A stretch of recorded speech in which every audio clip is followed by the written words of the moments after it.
Salut tout le monde, welcome to this vlog. Je vous explique un peu, là on va partir pendant 4 jours à Édimbourg avec mes parents. On est le 22 décembre, on part du 23 au 27 pour passer Noël. Et donc je vais vous accompagner avec moi. J'ai déjà un peu commencé à préparer ma valise parce qu'on part quand même demain. Ignorez le bordel derrière s'il vous plaît, merci. J'ai déjà essayé de faire une petite liste à faire pour Édimbourg. Donc bien évidemment le Loch Ness, ça je sais pas si on pourra mais j'espère qu'on pourra aller voir. Après il y a le cimetière d'Édimbourg. Il y a justement le fameux chien Bobby qui est resté pendant 14 ou 15 ans sur la tombe de son maître. Après bien évidemment il y a le château d'Édimbourg. Quand même, c'est un truc à faire. Le cimetière d'Édimbourg, c'est un des cimetières les plus hantés, on va dire. Apparemment, j'ai vu qu'il y avait un musée des illusions. Ce serait pas mal de le faire d'ailleurs. Ensuite, il faut savoir que notre hôtel, il est sur une rue commerçante. Il me semble que c'est la Prince Street. Et je crois que c'est la plus grande et la plus belle. Elle fait environ 1,5 km,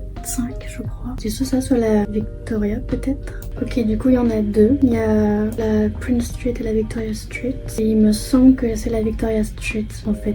Alors, je suis désolée de vous arrêter ici, mais en fait, on était logés juste à côté de la Royal Mile, qui est en fait la rue la plus célèbre historiquement. Elle relie donc le château d'Édimbourg au palais d'Holyrood. Et elle est située dans le quartier du Vieux-Édimbourg, contrairement à la Princess Street. Même si je tiens quand même à préciser que cette ville n'a jamais été bombardée, et donc elle a conservé la plupart de ses anciens bâtiments. Donc en soi, toute la ville est vieille. Bref, sur ce, je vous laisse avec la suite. Et d'ailleurs, n'hésitez pas à vous abonner, à lâcher le petit like, parce qu'ici, on copie les grands youtubeurs. D'ailleurs, comme vous avez pu le voir dans mon précédent vlog, logiquement c'est celui où je passais mon permis. Du coup, je cherche un peu des voitures jeunes conducteurs, mais qui durent, avec un bon moteur, pas trop cher quand même, parce que je veux pas que la garder pour le permis probatoire, j'aimerais bien quand même la garder longtemps, c'est le principe. Du coup, s'il y en a qui sont calés voitures, n'hésitez pas à me dire si vous avez des rêves quoi. Et je fais un peu l'exigente sur ça, mais j'aimerais bien quand même un truc qui a du style. Enfin, comme dirait Zoé, que ça fasse pas une voiture le clown de la route. Aussi, rien à voir, mais je me suis donné comme résolution 2026 de lire plus de livres parce que je vous montre, j'ai littéralement une étagère entière. Là en haut il y en a que je dois lire. En fait non, j'ai pas une étagère. En fait là il y en a que j'ai déjà lu. Il y a cette étagère. Je crois que derrière il y en a déjà que j'ai lu. Ça c'est Zoé qui me l'a prêté, celui-là. Il faut que je lui rende et que je le lise surtout. Donc j'ai tous les chérubes à lire, mais ça quand je me dis ok j'ai le temps, enfin ça va. Et là c'est vraiment des livres que j'ai choisis au fur et à mesure des années. Il y en a aussi derrière. Ouais, il y en a derrière. Il y a le Comte de Monte Cristo. Et en vrai de vrai, je sais que je passe le bac cette année mais je suis au CNED. Donc même si je fais beaucoup de danse, je me dis je peux arranger mon emploi du temps pour me fixer des heures de lecture. En fait aussi mon problème c'est que je commence un livre. Et après soit j'ai plus le temps et du coup je l'arrête. Soit j'ai autre chose à faire, du coup je l'arrête. Soit j'ai plus la motivation, du coup j'arrête. C'est mon problème. Enfin bon, là je vais travailler la SVT parce que cet après-midi on va s'appeler avec Candice parce qu'elle était en licence sciences de la vie il me semble. Je sais pas si c'est ça, pardon. Du coup elle va m'aider à faire un QCM. Du coup faut que quand même j'ai un minimum de connaissances parce que là c'est sur la géologie, à la recherche du passé géologique de notre planète. En vrai c'est pas mal. En fait le titre donne envie, parce qu'à l'intérieur non. Le temps et les roches. On s'en fout, je suis désolée, mais on s'en fout. C'est ok. D'ailleurs je crois que je vous ai jamais montré, mais je m'étais fait un emploi du temps au tout début de l'année que je ne fais pas du tout même. En fait, je sais que c'est pas forcément la bonne chose à faire, mais moi je me dis, en fait il y a une deadline, ça fonctionne en semestre. Je vous repose ici parce que j'ai la flemme de tenir le téléphone. Il y a un certain nombre de devoirs à rendre et je me dis, ok aujourd'hui je fais ça, tel jour je fais ça, et du coup je révise pour ça. Enfin c'est pas je fais le cours, après je vois le devoir. Parce que je vois le devoir, sauf quand c'est le QCM parce qu'on peut pas voir avant. Mais je sais pas si c'est bien expliqué. Parce qu'au départ je m'étais fait ça. En fait c'est pas un truc qui fonctionne. Enfin pour moi, enfin je sais pas si c'est une bonne technique de travail, mais écoutez, plutôt de bonne note on va dire. Et donc ça c'est un planning pour les dates de rendre les devoirs. C'est pas français du tout, mais bref, vous avez compris. De toute façon, c'est indicatif, ils s'en foutent du moment qu'on rende le nombre de devoirs demandés avant la deadline du coup. Faut quand même garder un certain rythme parce qu'à chaque fin du mois, ils nous donnent un récapitulatif, je crois, du nombre de devoirs rendus. Et je me suis fait avoir parce que en octobre, j'avais pas beaucoup travaillé. Enfin, septembre-octobre, le temps que je m'y mette et tout, enfin voilà. Et du coup, j'ai été convoquée à une visio pour nous donner des techniques de motivation, pour plus travailler et tout. Si là c'est là où on dépose tous les devoirs, du coup là j'en ai rendu 20 et ça c'est le dernier QCM en philo que j'ai eu. Après donc sur le côté il y a toutes les matières pour revoir les notes. Voilà, en philo, mais je dette ça genre 15-20 et le dernier QCM oui du coup j'ai eu 19. Écoutez, je suis une élève studieuse. Non mais en fait je savais que la philo ça allait me plaire. Genre, je sais pas pourquoi mais j'aime trop. Enfin bref, je vais vous montrer un peu comment ça se passe les cours au CNED. Et parce que à chaque fois que j'en parle, on me pose beaucoup la question. Pas sur YouTube parce que j'ai une communauté de merde mais Mais quand j'en parle à mon entourage et tout, ils me disent mais comment c'est fait et tout, t'as des visios? Non, pas du tout, enfin sauf quand il y a des choses importantes. C'est vrai qu'il y a pas mal de visios concernant Parcoursup, tout ça, mais je peux jamais parce que c'est en après-midi et du coup j'ai danse, donc j'y suis jamais. Par exemple là, comme je l'ai dit tout à l'heure, je veux réviser la SVT. C'est ici, il y a toutes les matières et donc là il y a les séquences. Ici il y a tous les devoirs. Partie 1 c'est pour le premier semestre, donc là il y a 4 devoirs. Et partie 2 c'est pour le deuxième semestre, mais on peut pas encore les voir. Ici c'est une présentation de partie, c'est surtout en PDF. Après des fois il y a des activités, enfin c'est souvent des activités. Mais justement là la première activité c'est ça. Donc voilà, c'est tout en PDF. Et après pour rendre les devoirs, donc il y a soit un QCM noté comme on fait au lycée normal. Et sinon ils nous donnent un document Word, enfin ça dépend du logiciel, mais moi j'utilise Word. Et donc faut compléter, il y a le logo CNED bien sûr, et faut compléter nom, prénom, enfin je vous montre en fait. Donc ça c'est un modèle, je l'ai gardé parce que il y a déjà tous mes renseignements. Après ça se change, du coup on met matière, on change tout ça. Ça faut pas le remplir puisque c'est la correction, et après on écrit directement quand c'est un devoir écrit. Après il arrive que pour les langues on doit s'enregistrer, on doit s'enregistrer pour une expression orale normale. Et voilà, ça se passe un peu comme ça. Je sais pas si j'ai tout dit, si c'était clair, mais voilà. Petite update du devoir des étés que Candice m'a aidé à faire.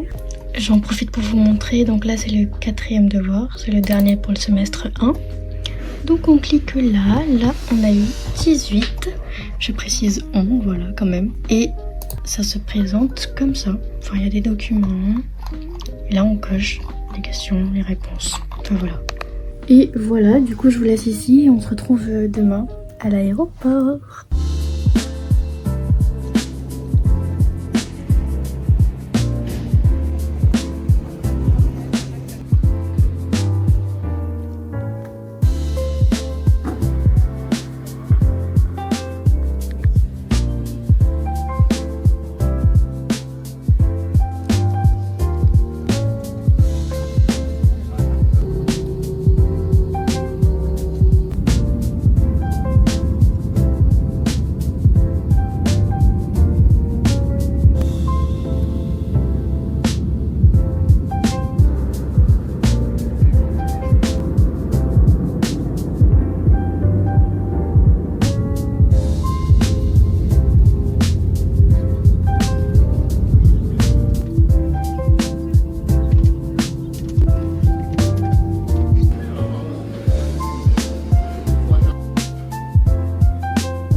Et hello les gars, on est le lendemain. Hier je vous explique un peu, en gros, on a eu un petit problème à l'aéroport, c'est que à l'aéroport à Aix, enfin Marseille du coup, on devait avoir un visa pour aller ici, sauf qu'on n'était pas au courant, enfin apparemment mes parents avaient vu qu'on avait pas besoin.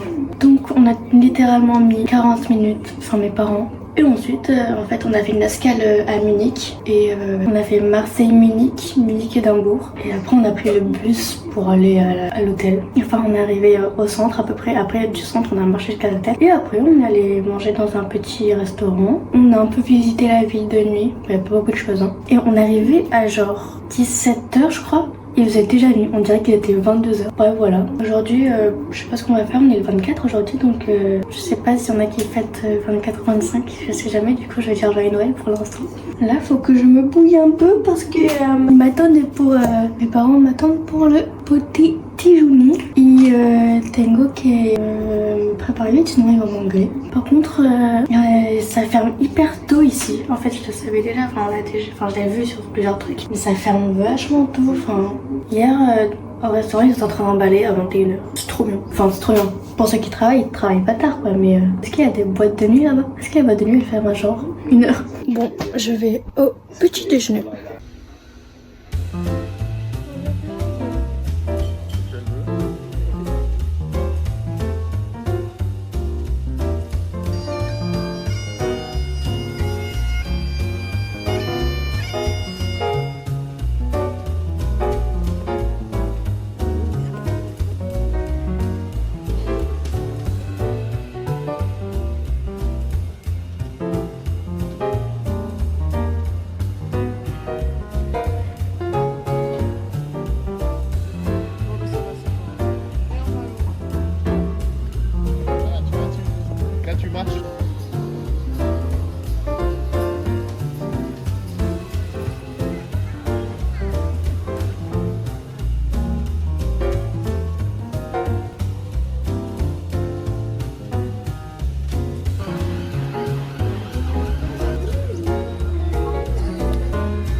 Donc là, on a fait pas mal de boutiques. Enfin, on a fait la Prince Street et la George Street. Et après, on a fait une petite pause à Starbucks.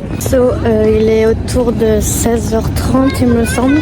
Et donc, on va rentrer à l'hôtel et on va se préparer pour ce soir pour aller au restaurant. On sait pas où on va aller par contre. Ce qui est cool ici, c'est que tu peux parler français et pas beaucoup de gens vont te comprendre à part les Français.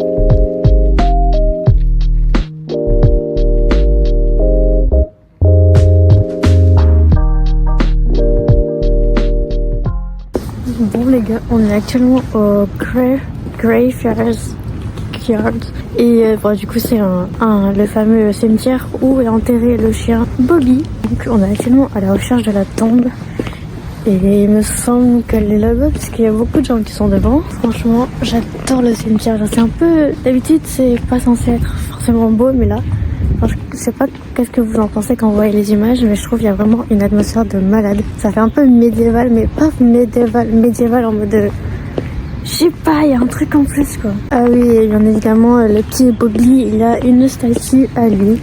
Voilà, on est aussi en compagnie de mouettes.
Bon écoutez, je suis désolée si je fais pas trop de séquences où je parle. En vrai ça va parce que ça compense parce qu'avec le dernier vlog je faisais que parler donc ça me va. Du coup pour Noël, écoutez, on est... Mes darons m'ont embarqué dans une messe de Noël. Je n'ai rien contre, mais j'avais pas la tête à ça. Mais finalement ça allait, on est parti au bout de trois cœurs, je sais pas comment ça s'appelle. Après on a beaucoup marché, mais en fait le problème c'est que Noël, il y a beaucoup de choses qui sont fermées. Les jours d'après aussi d'ailleurs. Donc bon, et du coup le problème actuel c'est que vraiment on fait que tourner en rond. En plus on est arrivé avant Noël donc on aurait très bien pu faire ce qu'on voulait faire, genre tout ce qui est musée avant Noël. Mais non, il a fallu qu'on fasse que marcher. À chaque fois, on leur demandait qu'est-ce qu'on fait et tout. Ils disaient, on sait pas, on va découvrir. Bah oui, on va faire les musées, en fait. Bon, au final, comme j'avais dit en début de vidéo, le musée de l'illusion, on va pas le faire parce que ça coûte 25 livres. Donc à peu près 30 € l'entrée.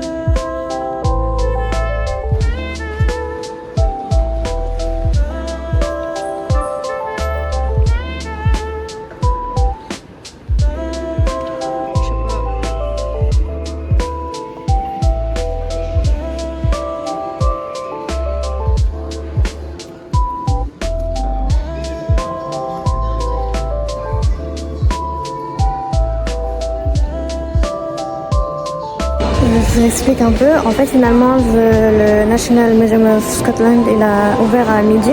Du coup, là, on fait la petite visite. Là, on est au coin mode, c'est trop stylé.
Il est 16h à peu près, donc on a fait une petite pause manger tout à l'heure, enfin il y a 2 heures déjà. 2 heures. Je sais pas vous, mais je trouve le temps il passe super vite en musée. Je sais pas. Enfin, voilà quoi, c'est intéressant. Là on est sur la partie Scottish. Bon, là on est sur le rooftop, c'est super beau. Il y a une vue panoramique et il arrive.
Hello les gars, on est de retour à la maison. Je vous fais un petit débrief après, mais là, on va aller attacher du coup le cadeau de ma mère qui est un peu utile pour nous tous pour accrocher le téléphone à la voiture.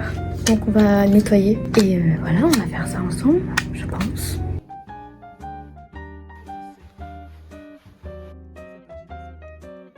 Bon, coucou, du coup on se retrouve. Alors, pour débriefer un peu, alors du coup on est arrivé, premier jour on a fait les boutiques, on a visité beaucoup, deuxième jour pareil. Après, donc Noël, comme j'ai dit, ils ferment beaucoup de choses, dont le 24, 25 et 26. Donc 3 jours où il y a pas mal de choses fermées. Mais le 26 c'était notre dernier jour et ça s'est plus réouvert, enfin plutôt en début d'après-midi. Comme je l'ai aussi dit, le National Museum of Scotland il a réouvert à midi. Donc un peu tout a réouvert en début d'après-midi le 26. Donc pour débrief sur notre petit retour qui pique un peu. Réveil à 4h30 du matin. Est-ce que c'est bon pour vous? 4h30 du matin. Ensuite, on est parti de l'hôtel à 5h pour marcher jusqu'à l'arrêt de tram qu'on a pris autour de 5h30. On est arrivé vers 6h du matin à l'aéroport. On a pris un petit thé dans un café de l'aéroport. Après, on est allé à la gate. On est rentré dans l'avion. On a pris le petit déjeuner dans l'avion. Et après, on a eu une escale à Zurich. Et de Zurich, on est rentré à Marseille. On est rentré à la maison vers 16h. Par contre, oui, du coup, ce qu'il faut raconter, bien sûr, parce qu'il y a toujours la merde dans les aéroports. Quand on revenait du coup d'Édimbourg pour aller à Zurich, donc on a atterri en retard, parce qu'on a décollé en retard. Et donc, on devait traverser tout l'aéroport de Zurich. C'est-à-dire que le truc, c'est un escape game. Je ne rigole même pas. On montait, on descendait, on montait, on descendait. Fallait regarder la porte, enfin bref, c'était horrible. En fait, on arrive les derniers. On arrive au last call et carrément il y avait d'autres Français avec nous et on a eu une genre de mini navette, enfin presque un taxi qui nous a amené sur le tarmac et qui nous a amené devant le airplane. Je fais trop la meuf à être bilingue alors que... Mais je vous jure que c'est hyper genre entendre de l'anglais tout le temps et revenir en France, tu parles français comme ça. Je vous jure qu'à un moment on était avec des Français à Édimbourg, genre ça parlait français, mon père a tapé la disque avec eux et j'étais en mode putain je dois parler français genre...